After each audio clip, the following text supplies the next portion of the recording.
And the technical difficulties continue. Sorry we're a bit late today, everyone. I've had a couple of issues getting online, but I think we're ready to go. Jumping straight in. So welcome to everyone. Welcome to this week's facilities management discussion. And I think everyone's starting to enjoy these and look forward to them. So welcome to all of you. Jumping straight in, I'm going to bring up the slides again. Obviously, we're starting to get some nice traction and get quite familiar with what we're working through as far as the facilities management, the utilities management stuff goes. We touched on a couple of the admin stuff. We started touching on the building operations stuff, where last week we discussed the difference between the capital upgrades and the maintenance. And this week we're going to get a little bit deeper into the maintenance side of things. So jumping straight into that, before I start, I really do encourage people to educate themselves around maintenance in general.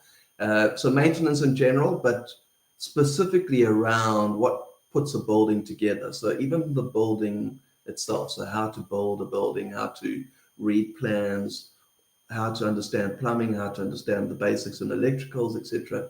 Because those are tools that will really protect you against anything, be it trying to get around crooked contractors, or just to know that, hey, there's something simple like changing a light bulb or changing a washer in a tap that you can do yourself, and you don't need to call a technician out and pay them for a call out fee, etc. And it's something that will take you 20 minutes to do yourself. So that really is something I encourage. And one of the best ways to get into it is to look for this book, The Proud Homeowner, through the author Albert van Wyk, who's actually the father of Mauricio Robus from Gauteng Property Inspect. So I really do recommend this book to anyone, whether you're a beginner or whether you're a little bit more advanced in dealing with property maintenance and everything. It's great to sort of get those fundamentals right. Albert is very well versed and super experienced in all things around buildings, around doing inspections, and then also doing the snag listing, etc. on new builds. So I really do recommend you get into this book. Have a good solid read about it, make plenty of bookmarks, and come back to things as you are sort of embarking on a specific project. Go back to this book, look up the specific content, and sort of just refresh your memory around it. On top of that, as I say, go onto YouTube and just start YouTubing things around plumbing. An example of that is how to change a tap washer, because those are that's probably the most common reason why you would have a leaking tap, is potentially just the rubber washer on your tap. And it's a very quick, easy job to just replace that rubber with a fresh rubber washer, and your tap should be working fine and not leaking anymore. And other examples, how to stop your toilet from leaking. Obviously, things like how to change a light bulb is a very important one. How to wire a plug. So when you get an appliance, a new appliance, maybe you find that it's got a European two-prong plug point on it, and you need to change it to a three-prong. Learn how to do that yourself. So look at some YouTube videos around that, where it's sort of in that great era where like YouTube is a university that is unbeatable at the moment. And just make sure that your referred videos start coming up as plumbing tech tips and that sort of thing. So the more often you're on YouTube, don't just be looking at dancing and food and recipes. Try and educate yourself around the maintenance side of things. Okay, jumping into today's focus, I want to look a little bit deeper into maintenance in itself in general. I think the maintenance side of things is a massive topic, and we can spend hours and hours discussing maintenance. So today I'm just really going to talk about a couple of the fundamentals around property maintenance. We've covered the idea of distinguishing between your capital upgrades and your maintenance stuff. So on the capital upgrades, that's stuff that adds equity value to your property. And then your maintenance is you looking after the existing property existing appliances, existing infrastructure, etc., to maintain its current equity value. Okay. Obviously, what's nice about it is if you maintain the property, it is then consistent as far as what it's worth. It's not depreciating in value. It's continuing to stay of the same value. If your property is in a very good area and that area is appreciating in value, then your property would naturally appreciate at the same time without you over-capitalizing that property. When you start looking at capital upgrades, then you start being wary of the idea of over-capitalizing. So as an example, you wouldn't go and put beautiful finishes into a property that isn't in an upmarket area. You wouldn't go and spend big money on finishes in those in a non-upmarket area. And likewise, if your property is in a very upmarket area, Umhlanga, Sandton, etc., you've got to be mindful that you need to spend and install fixtures and fittings that are the same as what other units in the area would be doing. So that's the sort of distinguishment. That's how I want you to distinguish things around the capital upgrades and your maintenance. So especially in the maintenance side, we're trying to keep our equity consistent in the property. We're not trying to do anything wild and fantastic. We're just trying to make sure that we are maintaining the current value of the property, and that it will naturally increase in value just by virtue of the other properties in the area going up as well. So I think that's an important distinction for us. Now, I've got a big point here, and you can see I've bolded it, is this idea of think generational.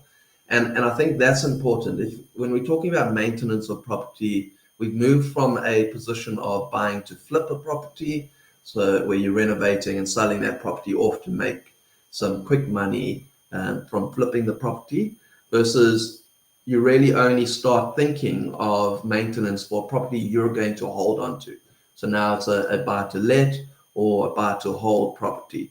And that can be everything from an Airbnb property through to a multi-let property, through to an individual 1 or 2 bedroom flat, albeit a single standing home. So the maintenance side is normally in the space where we're talking about holding your property. And I really do want to encourage people to think about generational, or give themselves a generational perspective when it comes to their properties. You're not fly by night. You're not trying to skimp on anything, because we're thinking against this idea of short-term cost versus long-term cost. Okay. So there's a short-term savings versus a long-term cost. So in anything that you do, you need to sort of square it up and go, okay, is this something that is going to last me for 10, 20 years? Or am I just slapping a plaster on it and I've got to do this again? So everything you do maintenance-wise, you need to think of that. And there's a lot of examples of that. So whether it's actual fixtures, if you're using low-quality taps and sandware, you're going to expect them to fail and you've got to replace them quite frequently. And likewise, so if you install high-quality fixtures, you need to make sure that they are actually high-quality fixtures and they're not just some fancy name brand that's equivalent to your low-quality fixtures and fittings. And the idea there is we want to buy quality because we know that quality is going to last for years and years. Okay. Likewise with the finishes that you have on your property, so whether it's your paints, etc., you're not going to buy cheap paints. You want to find long-lasting paints, etc. And again, that idea of generational. You're not trying to just quickly milk everything you can out of your property and get the cash flow out. You're wanting to make sure that you're maintaining this property for years and years, and you're handing it over to your kids who are able to hand it over to your grandkids, etc. So I think that's so important. When we think about maintenance, we need to think generational. Okay, and then I think a lot of people in this space of SAPN come through the fundamentals course from the Property Academy. If you haven't done that fundamentals course, I really do recommend it as a great starting point on your property investment journey. Jump onto the SAPN Property Network, and so let me try that again. So the sapropertynetwork.com website, and have a look for the links to the education stuff, courses, etc. And with that, you'll be directed through to the Property Academy and sign up for the fundamentals course. What's nice about the fundamentals course is it really gives you the basics to pay attention to as a property investors. This concept of making your money when you buy, and then obviously actually understanding what that means. So what does it mean to make your money when you buy? What does it mean to cash flow a property, etc.? This idea of not subsidizing your tenants anymore, and you're actually getting cash flow from your properties. And that fundamentals course is brilliant at explaining that and helping you through the numbers. The reason I bring that up is in the fundamentals course, we talk a lot about the idea of running your numbers. And one of the criteria in your numbers is to make sure that you build in a maintenance budget to your numbers. So even after you've set aside your maintenance budget every month, you're still cash flowing positive. So it's not a case of you having to dig into your pocket and take out to pay for the maintenance. It's built into your numbers, and your property is paying for its own maintenance. And then what I want to encourage people to do is when we go through the fundamentals, we think about that maintenance budget being a 10% of the rent, so 10% of the gross rent. So if your rent is 5,000 Rand a month for a unit, you're putting away 500 Rand a month. And that's like your starting point as far as the budget goes, because now you're busy putting that nest egg aside. And as I say, what I want to encourage people to do is not eat that money. You want to put it aside, and you want to know that you're going to use it. And this is where we get into this next phase, is what am I actually going to use this money for? So you've got to make sure that you're not tempted to tap into that money for unnecessary upgrades, etc. Those upgrades should come from a separate budget that is specifically earmarked to improve capital gains on the property, or to improve the capital improvements on the property, so and improve your equity for the property. Versus this maintenance budget needs to be set aside. So if there is an emergency maintenance issue, you can quickly get hold of that cash and deploy and resolve the issue as quickly as possible, because you don't want to inconvenience your tenants where they're in a position where something's not working and you go, oh no, I don't have enough money. Okay, you're going to have to wait for month end, etc. So, or you've got to beg and borrow money from other people. So I think it's important, set that money aside and make sure that it's there for you to use it. Okay. As a bare minimum around that budget, I want you to think of having at least 15,000 Rand available. And the reason that 15,000 Rand is because that's generally sort of the worst case scenario for replacing a geyser. Okay. And that would be, so if a geyser is just a case of them pulling out the tank and putting in a new tank, that would probably be closer to your 8,000 or 9,000 Rand to replace. But if they're having to rework pipe, plumbing, etc., you're going to hit that maximum rate of about 15,000 Rand. So that is my bare minimum value that you should set aside, because that's probably going to be your worst case maintenance emergency that you're going to need to deal with. Okay, because a geyser will burst, and the problem is it's normally on a Friday evening at 8 o'clock at night that your geyser would burst. So you're immediately having to pay for call-out fees for after-hour plumbers, etc. And it becomes a little bit of a heavier burden on you as a landlord to repair. So if you've got that money aside, you can quickly send out a plumber knowing that you can afford to pay them for the call-out. You can pay them their deposit, pay them their final fee, etc. They can come out, they can replace the geyser, stop any leaks on the property, so as you're not getting further damage from something like a geyser or burst pipe, where it now starts to damage your ceilings, now starts to damage your flooring, your cabinets, your cupboards, your kitchens, etc. So it's such an important one to be able to quickly resolve. Okay.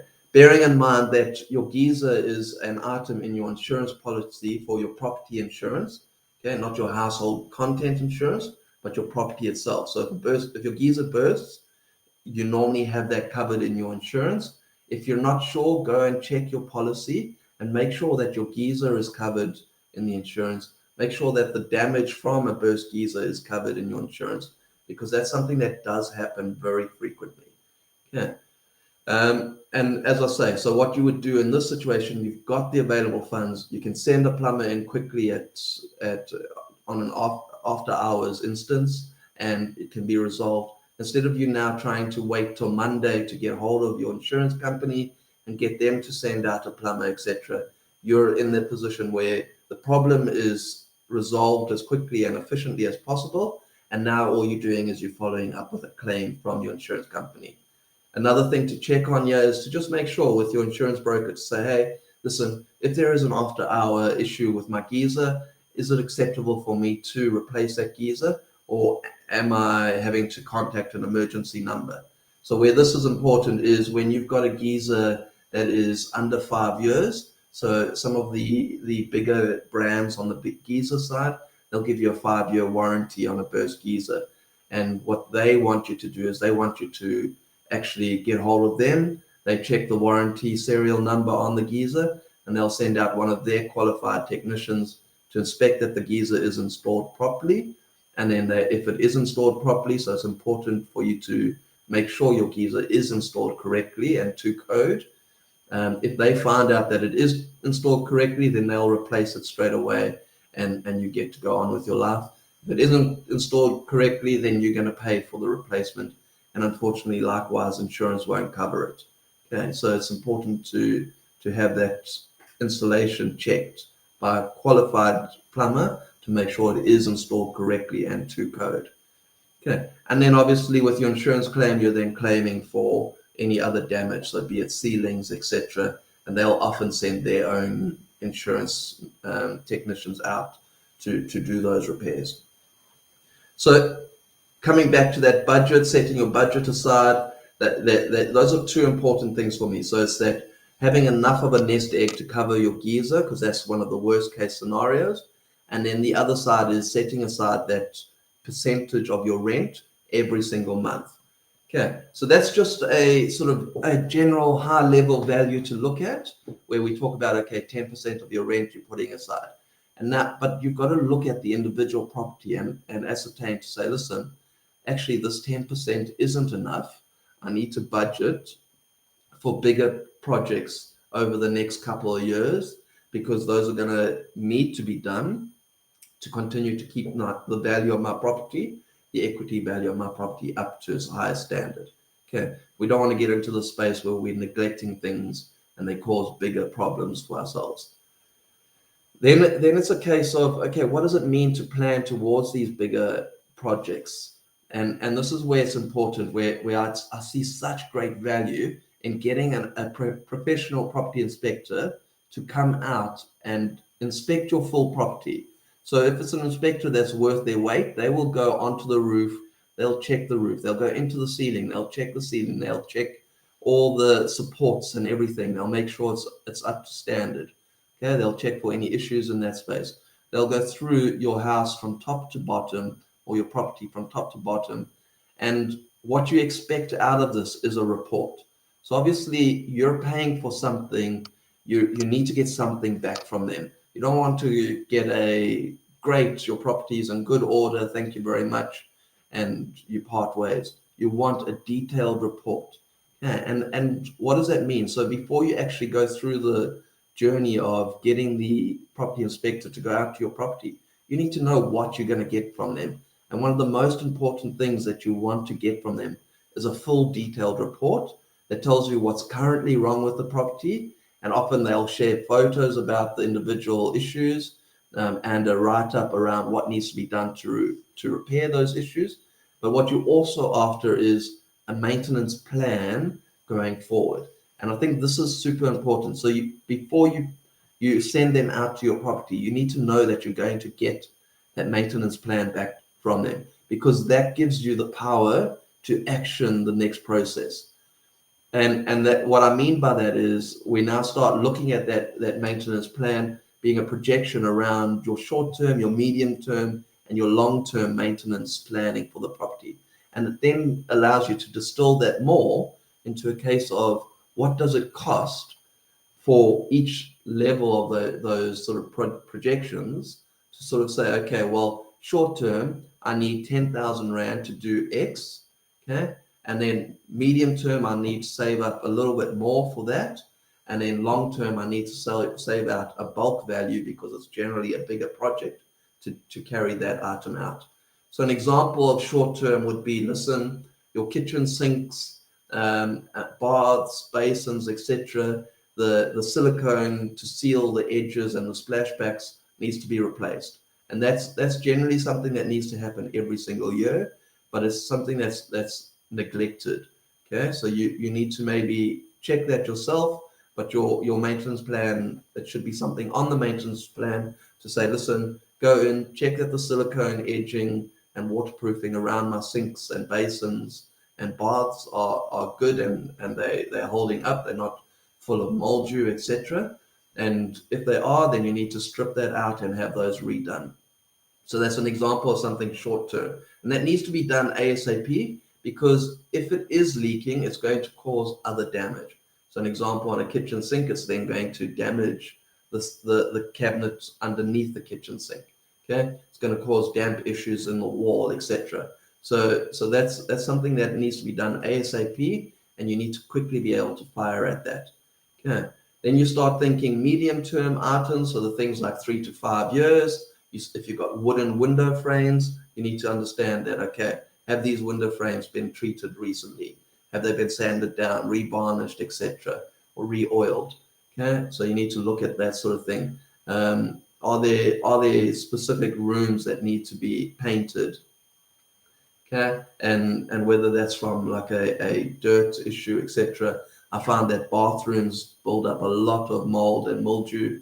So it's something that you need to have on your planning to say, listen, let me get into this bathroom every 2 years, give it a good scrub down from top to bottom, and give it a fresh lick of paint. Okay, so that's something to think of, but your projection will then have those things itemized. Okay, and then you start looking at long-term items. So it might be a 5 to 7 years. This is generally like your property painting. So your property needs to be repainted at least every 7 years. But if you're using high quality paints, it can be sort of pushed out a little bit longer if you give the paint a good wash every 5 years. Okay, so you're not allowing any buildup of dirt or mildew or anything that then starts to penetrate and affect that paint. So that's an important one to sort of understand the grading. And then you come back from that grading. So you know, okay, my short term ASAP, my medium term every 3 to 5 years, okay, and my long term 5 to 7 years. And you should be able to project that onto a spreadsheet or onto a document of some sort and say, short term, I need X amount of money. Medium term, I need to save that much money out to plan for it. And then the 5 to 7 years, I need to have that much planned for it. And then you've got to bear in mind that that continues to just rotate. Okay, so if it's something that needs to be looked after every single year, you need to make sure that every single year you're prepared for that maintenance item. If it's something that's every 3 to 5 years, you do it this year, you know, and you program it into your calendar and set yourself a calendar reminder to say, hey, I need to look at revarnishing my windows, my window frames. I need to look at this. I need to look at that. Okay. And it's a ping that you receive automatically, and then you're able to go for it. And then obviously the long-term stuff, you're budgeting towards that. Okay. And then if there are any capital upgrades that you know that it's something that's going to be a frequent maintenance issue, you want to then think about it from that perspective. You go, okay, if this is an item that I know is going to fail frequently, how can I upgrade this item on its next maintenance cycle so as I can increase the duration of lifespan for it? So you then go, okay, I need to replace this item. How do I replace it with something that's going to last longer?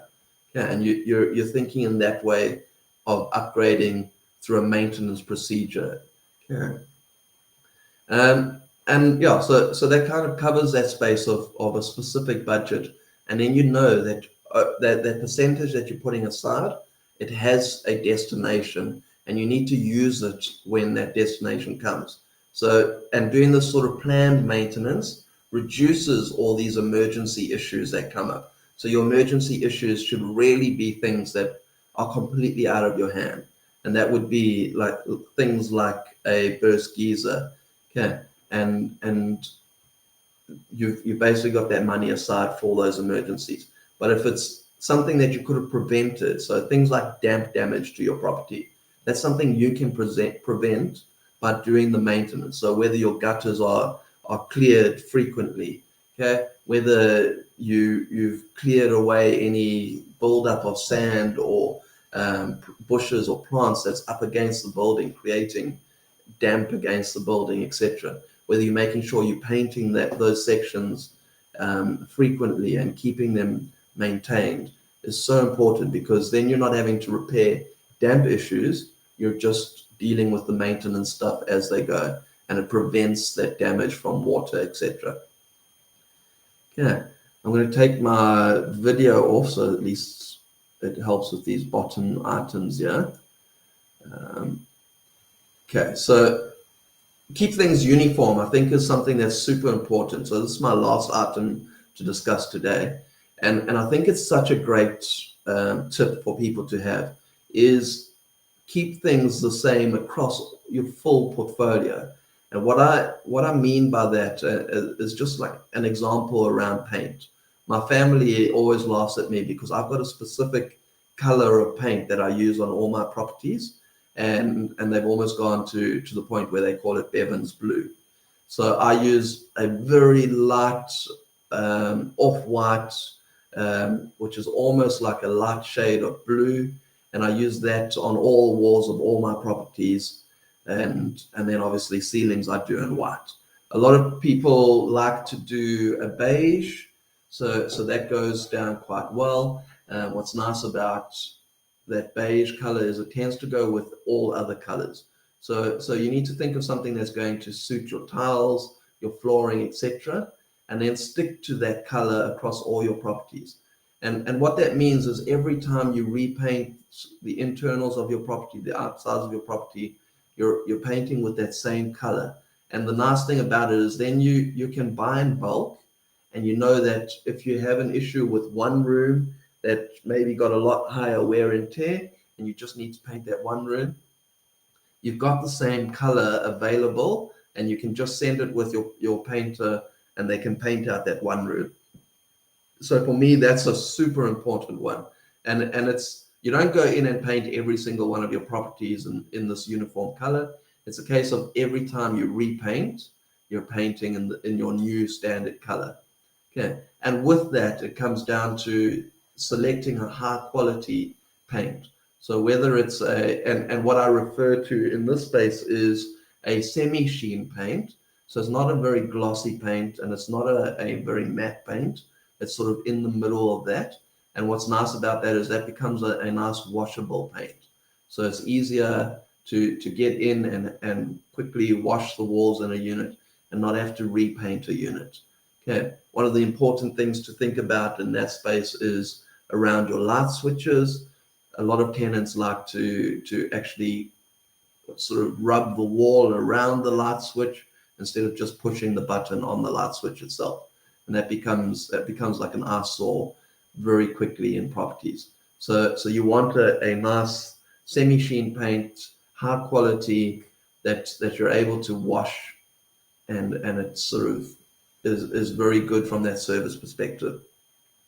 Yeah, and another nice thing that I like to keep uniform is having the same tiles in all my properties. So if I'm retiling a property, I want to use the same tiles across properties, etc. So it's good to sort of look at your tile suppliers.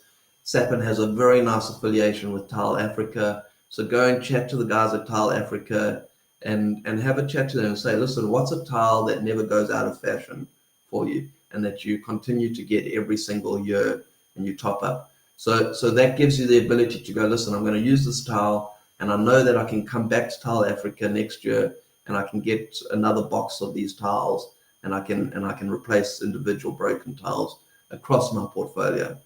And the same thing then with sandware. So try and use the same toilets, the same taps, the same mixers on your sinks, etc.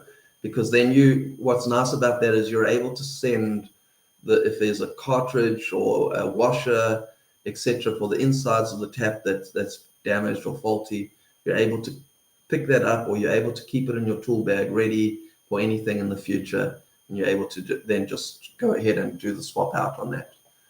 So those are the main things for me to sort of bring to mind around the maintenance, as I said at the beginning, we could spend hours and hours talking about maintenance.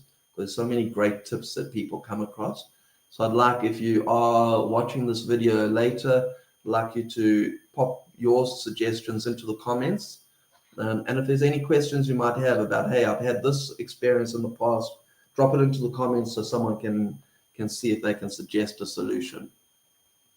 A reminder from us that on the SAP and prepaid side, I think it's very important that people are aware of the fact that from your management of utilities side, we've partnered up with SAP and prepaid from the SAP and side. And the idea here is to make sure that all of the property investors in our membership base, etc., are fully educated around what they are able to use for managing their prepaid or managing their utilities. And there's so much great value out there. I think the scary part is understanding what is necessary for your problem so we find the right solution. So feel free to reach out to us on the SAP and prepaid side to see if we can help you with any issues that you might be having around managing utilities. And then going into the next session we have in 2 weeks' time, I think we'll spend a little bit more time on this idea of capital upgrades. We've touched on it a little bit, but I think it'll be nice to start looking at this idea of capital upgrades and what it actually means, etc. So thank you very much, everyone, and I'll see you in 2 weeks' time.